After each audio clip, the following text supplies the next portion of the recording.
Rydw i'n Helen ar busnes fi ydi blod ac rydw i'n sefyll yn Eden Emporium, siop fi yn High Street, Holyhead. Rwy'n eisiau cael lle mae pobl yn gallu dod a gweld rhywbeth sydd wedi bod yn wneud lleol o'r Ynys Môn ac yn bendigedig, adel iawn.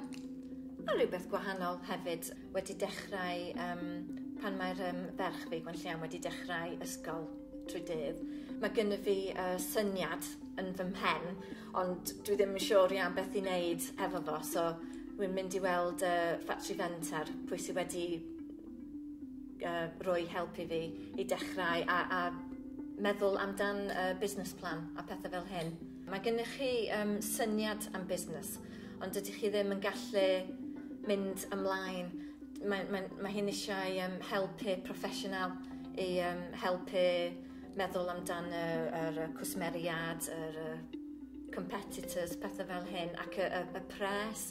Ffatri fenter wedi bod yn bendigedig. Mae Helen ydy'r mentor fi a mae hi wedi bod yn helpu fi am 2 blwyddyn rwan.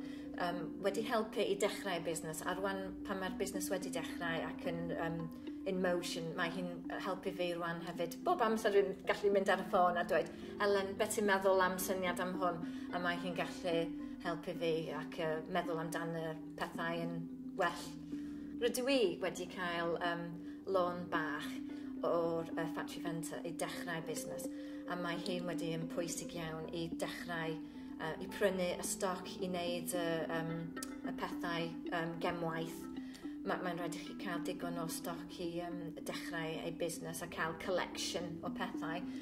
Ond i dweud y gwir, mae'r helpiau ac y support wedi bod yn bendigedig a pwysig iawn. Mae'n neis i pobl yn dod i mewn i siop a prynu rhywbeth ti wedi wneud a dweud, mae'n hwn yn bendigedig, diolch yn fawr.